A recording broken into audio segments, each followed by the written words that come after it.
நம்ம எவ்வளவோ வித்தியாசமான சம்பவம் கேள்விப்பட்டிருப்போம். இப்படி ஏமாற்றிட்டு போயிட்டாங்க, அப்படி ஏமாற்றிட்டு போயிட்டாங்க, காசெல்லாம் போயிட்டு அப்படின்னு.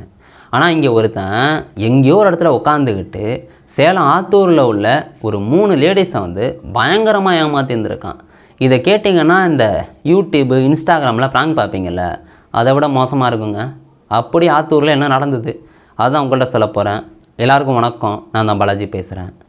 நம்ம சேலம் ஆத்தூருக்கு போனோன்னா அங்கே 60 வயசு 63 வயசு அந்த லேடிஸ் எல்லாம் உட்காந்து நார்மலாக வேலை பார்த்துக்கிட்டு இருக்காங்க. இந்த நேரத்தில் அவங்களுக்கு கால் வருது. இப்படி எதிர்த்தாப்பில் பேசுகிறவன் என்ன கேட்குறான்னா, நீங்கள் எந்த ஊர் அப்படின்னு. இந்த லேடி சொல்கிறாங்க ஆத்தூருக்கு பக்கத்தில் இந்த கிராமம் அப்படின்னு. இதை கேட்டால் அவன் சொல்கிறான், இது மாதிரி நான் ஆத்தூர் தாலுகாலேருந்து பேசுகிறேன். இது மாதிரி கவர்மெண்ட்டு எங்களுக்கு வந்து ஒரு லெட்டர் வந்து அனுப்பியிருக்காங்க. உங்கள் ஊருக்கு 18 டோக்கன் வந்து இது மாதிரி கவர்மெண்ட் கொடுத்துருக்கு. அது என்ன டோக்கன்னா, புதுவிதமான நோய் பரவுதுன்னு சொல்கிறான். அதாவது கொரோனா மாதிரி அது வந்து ஆளே அடிச்சிருமா அப்படி சொல்லிவிட்டு இது மாதிரி தலைமுடி வழியாக பரவும், நீங்கள் மொட்டை போடணும் அப்படின்னு அவன் சொல்கிறான். இதை கேட்ட லேடிஸை நம்பலை. இதெல்லாம் நம்புகிற மாதிரியாப்பா இருக்குது அப்படின்னு அவங்க கேட்குறாங்க. அதுக்கு அவன் சொல்கிறான், சீரியஸாக பரவுதுங்க, தலைமுடி வழியாக பரவுது, அதனால தான் எல்லாருக்கும் விழிப்புணர்வு ஏற்படுத்தணும்னு மொட்டை அடிக்க சொல்லியிருக்காங்க. மொட்டை அடிக்கிற லேடிஸுக்கு 15,000 ரூபா தரோம் அப்படின்னு கவர்மெண்ட்டு சொல்லுதான். அப்படி இவன் சொல்லி இந்த லேடிஸை ஏமாத்துறான். அடுத்த ஆண்கள் மொட்டை அடித்தா 6,000 ரூபா அப்படின்னும், ஸ்கூல் காலேஜ் போகிற பசங்க வந்து மொட்டை அடித்தா 45,000 ரூபா அப்படின்னும் இவன் வந்து இந்த லேடிஸ்கிட்ட சொல்கிறான்.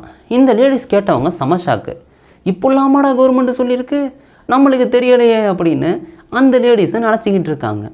இப்படியே நேரங்கள் போகுது. யோசிச்சுட்டு மறுபடியும் வந்து அவன்கிட்ட வந்து பேசுகிறாங்க.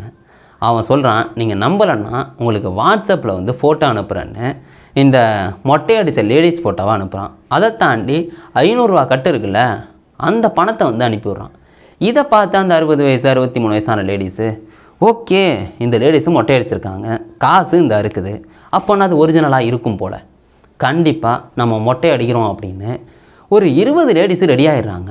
இவன் சொல்லிடுறான், நீங்கள் வந்து சீக்கிரம் போய் மொட்டை அடிச்சிடுங்க, மொட்டை அடிச்சுட்டு வந்து மேஜையெல்லாம் ரெடி பண்ணி வச்சுருங்க, நாங்கள் தாலுகா ஆஃபீஸ்லேருந்து வந்துடுறோம், வந்தவுடனே உங்களுக்கு 15,000 ரூபாய் கொடுத்துட்டு நாங்கள் போயிடுறோம் அப்படின்ட்டு இவன் சொல்கிறான்.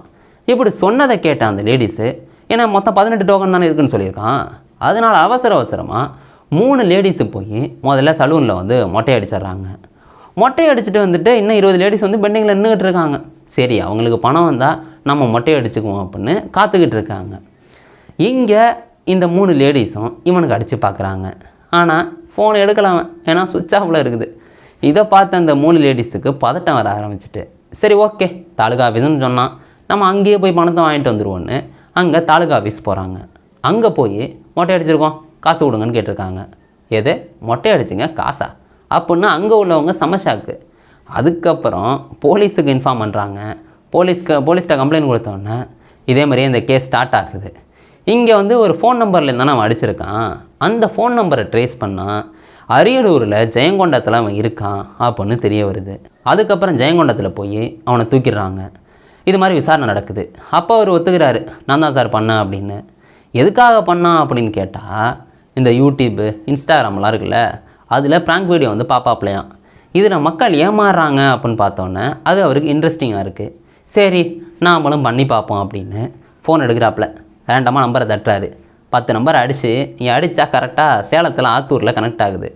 அந்த லேடிஸ்கிட்ட சும்மா என்னென்னலாம் யோசிக்க முடியுமோ நல்லா க்ரியேட்டிவாக யோசித்து கதையை கிளப்பி விட்றாரு. அதை அந்த லேடிஸ் நம்பி மொட்டையும் போடுறாங்க. இந்த ஆளே சொல்கிறாரு, நான் இப்படி கதையெல்லாம் அளந்து விட்டேன், ஆனால் அவங்க மொட்டை போடுவாங்கலாம் நினைக்கல சார் அப்படின்னு அவர் சொல்லியிருந்திருக்காரு. பட் இந்த ஆளை வந்து கைது பண்ணிடுறாங்க. அந்த 3 லேடிஸுக்கு வந்து பணமும் கிடைக்கல, அதோட மொட்டையும் வந்து அடிச்சிடுறாங்க. ஏன்னா அவங்கள எல்லாருக்கும் வந்து காசு தேவைப்பட்டிருந்துருக்கு, அதனால் 15,000 ரூபா கொடுக்குறாங்க அப்படின்னு சொன்னோன்னே அவங்க மொட்டை போட்டிருக்காங்க. இந்த சம்பவத்தை எப்படி பார்க்குறீங்க? ஏதோ ஒரு ஊரில் உட்காந்துக்கிட்டு ரேண்டமாக ஒரு 10 நம்பரை தட்டி அடித்து 3 பேரை ஏமாத்திருந்துருக்கான். இன்னமும் 20 பேர் ஏமாறுறதுக்கு ரெடியாக இருந்திருக்காங்க. நீங்கள் இந்த சம்பவத்தை எப்படி பார்க்குறீங்க? உங்களுக்கு என்ன தோணுதோ அதை கீழே கமெண்ட் பண்ணுங்க. நாளைக்கு நேரடியில் நான் உங்களை சந்திக்கிறேன். Bye guys.